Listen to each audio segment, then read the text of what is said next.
तो आइए देखें हमारा अगला वर्ड। हिंदी में अक्सर ऐसा होता है कि हम कहते हैं कि भूमि पूजन। जी हाँ, भूमि पूजन। कहीं ना कहीं किसी का नया घर बनता है और वहां पे भूमि पूजन होता है। भूमि पूजन को इंग्लिश में हम क्या ऐसे कहेंगे? अर्थ पूजा को कहते हैं वर्शिप। अर्थ वर्शिप सेरेमनी। जी नहीं, ये रॉन्ग होगा। इंग्लिश में हम कहेंगे स्टोन फाउंडेशन सेरेमनी। जी हाँ, स्टोन फाउंडेशन सेरेमनी। अक्सर ऐसा भी होता है कि किसी का नया घर होता है, गृह प्रवेश पूजन होता है, तो क्या इंग्लिश में हम ऐसे कहेंगे? होम, गृह को कहते हैं होम, और प्रवेश को कहते हैं एंट्री, और पूजन को कहते हैं वर्शिप। Home entry worship. जी नहीं, ये रॉन्ग इंग्लिश होगा। राइट इंग्लिश में हम इसे कहते हैं हाउस वार्मिंग सेरेमनी। जी हाँ, हाउस वार्मिंग सेरेमनी। तो आइए देखते हैं हमारा अगला शब्द। हम अक्सर कहते हैं कि इस प्रॉपर्टी का उत्तराधिकारी कौन होगा, तो इंग्लिश में इसे कहते हैं successor. Who will be the successor of this property? जी हाँ, इस तरीके से कहेंगे। तो आइए देखते हैं हमारा अगला शब्द। अक्सर हमारी मम्मी हमें कहती है कि कपड़ों को निचोड़ कर अच्छी तरीके से बाहर रस्सी पे टांग के आओ। कैसे कहेंगे इसे इंग्लिश में? इसे इंग्लिश में हम कहेंगे wring out the cloths। जी हाँ, squeeze वर्ड भी यूज कर सकते हैं, पर लेमन स्क्वीज के लिए राइट होगा। कपड़ों के लिए wring out बेहतर वर्ड है। wring out the cloths and hang it on the clothes line। रस्सी को इंग्लिश में कहते हैं clothes line। जी हाँ, तो आइए देखें हमारा अगला वाक्य। क्या ये वही है जिसे पुलिस ढूंढ रही है? क्या ये वही है जिसके ऊपर कई सारे आरोप लगे हुए हैं?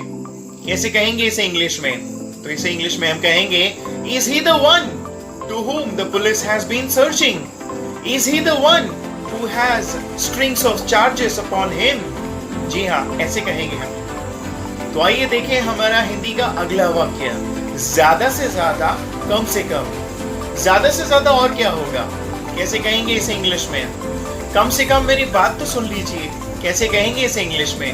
तो देखें, ज्यादा से ज्यादा क्या होगा, तो इंग्लिश में इसे कहेंगे at max what will happen. कम से कम मेरी बात तो मान लीजिए।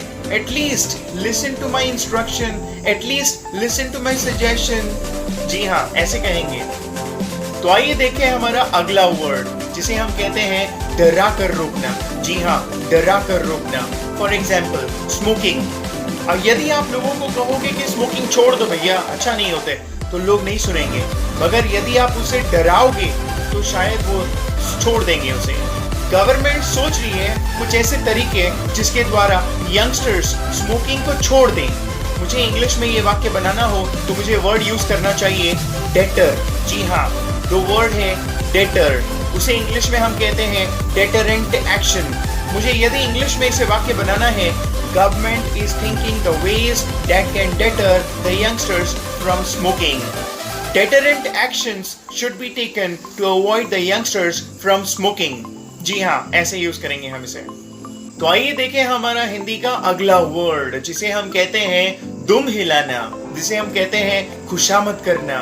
जी हाँ, यदि हमें किसी के द्वारा कोई चीज चाहिए तो हम उसके सामने दुम हिलाते हैं, हम उसकी चापलूसी करते हैं। कैसे कहेंगे इसे इंग्लिश में? तो इसे इंग्लिश में कहते हैं टू फ्लैटर। जी हाँ, to flatter. Stop flattering him, please stop flattering him. जी हाँ, ऐसे कहते हैं इसे। तो आइए देखते हैं हमारा अगला वर्ड, जिसे हम कहते हैं कि अब तो मेरी इज्जत दांव पे लगी है, मुझे कुछ करके दिखाना होगा। कैसे कहेंगे इसे इंग्लिश में? तो हम इसे इंग्लिश में कहते हैं now I will have to do something, my reputation is on stake. जी हाँ, रेप्यूटेशन ऑन स्टेक। तो आइए देखें हमारा अगला शब्द। हिंदी में हम कहते हैं मिली भगत। जी हाँ, मिली भगत। ये जरूर इन दोनों की मिली भगत है। इन दोनों ने मिलकर कोई ना कोई साजिश रची है। साजिश को इंग्लिश में कहते हैं कॉन्स्पिरेसी। मिली भगत को इंग्लिश में कहते हैं कल्यूजन। कैसे यूज करेंगे इसे इंग्लिश में? Definitely these two have in collusion plotted a conspiracy against him। yes, इस वाक्य को इस तरीके से हम बनाएंगे। आइए देखें हमारा हिंदी का अगला वर्ड। हम हिंदी में अक्सर कहते हैं कि जब से मैंने उसे देखा है मेरे होश उड़ गए। कैसे कहें इसे इंग्लिश में? तो होश को इंग्लिश में क्या कहते हैं?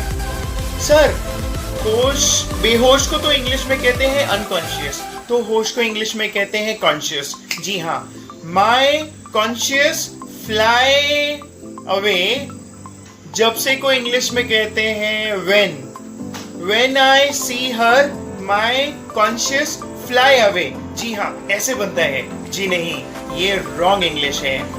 It blew off my mind ever since I have seen her। जी हाँ, ऐसे बनेगा ये वाक्य। It blew off my mind ever since I have seen her। Thank you so much for watching this video. Please subscribe to my channel for more such videos. This is Santokh Singh signing off for today. Thank you once again.